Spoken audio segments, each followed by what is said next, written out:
Frank Sinatra romanticized the glitz and glamour of air travel, the adventure, the style, the allure of the world at our fingertips. And as the globe shrank, airports grew. Those airports that didn't keep up, well, they were grounded for good, abandoned, forgotten by all but a few. You won't know what this airport is, but your folks will tell you about it. Robert Thompson hasn't forgotten the airport once called the Union Station of the Air. This will be partial outdoor patio space that'll come approximately to this fence line. The businessman plans to reinvent the now dilapidated control tower of Stapleton International Airport in Denver. Named after a former mayor, the airfield once had 3 dusty runways. Amelia Earhart touched down here, so did the Concorde. The arrival of the jetliner lifted Stapleton to new heights until the nearly $5 billion Denver International landed nearby in 1995. Developers then carved up Stapleton, which today is a vibrant neighborhood of homes, shops, and a central park. But no one wanted the asbestos-filled control tower until Thompson came on board. Would it have been easier to just tear it down and build a new building? That's like buying wine, you know. It's really easy to buy expensive wine, but it's a challenge to buy great tasting, inexpensive wine. So we didn't go for the low-hanging fruit. We want to preserve the building. Thompson says when it opens in September, the control tower will be the 9th Punch Bowl social location. Like his other entertainment venues around the country, there'll be bowling and pool, bars, and a diner.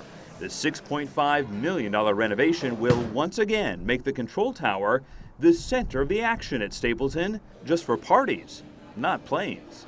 Could you have done it cheaper if you started over and did a brand new building? We certainly could have created a lot more economic upside for ourselves, but we would have sacrificed our reputation, the history of the building. Clearly, preserving airports abandoned to time comes with a lot of pricey baggage, but that isn't stopping communities across the country. Smartwool, a sock and clothing maker, recently transformed this old airport terminal in Steamboat Springs, Colorado, into its headquarters. In New York State, Galeville Military Airfield was a bustling air hub in World War II. It's now a national wildlife refuge.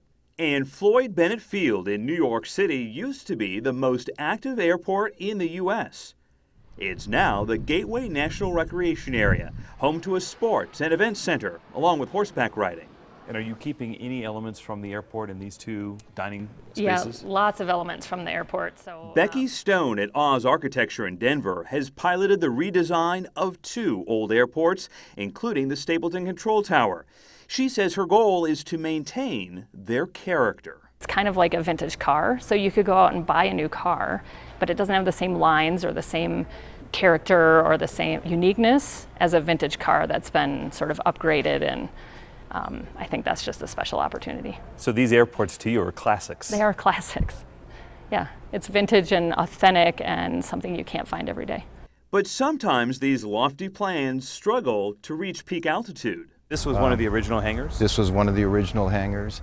In Irvine, California, Jacques Garnier is one of a half-dozen photographers at the Legacy Project. The nonprofit has spent 15 years capturing the closed Marine Corps Air Station El Toro. The intent was to create an educational archive. Why is that important? Because it was going to disappear. Large parts have disappeared. Construction is underway on homes and a school. There are now rides, sports fields, art exhibits framed by palm trees, and future expansion plans abound, incorporating parts of the base. The runways where Presidents Nixon, Ford, and Bush touched down now cap 2 hillsides. Yeah, when you put your hands on it and you think of the history down here, I know. it's a little spooky. It is. You're touching it. You're touching history.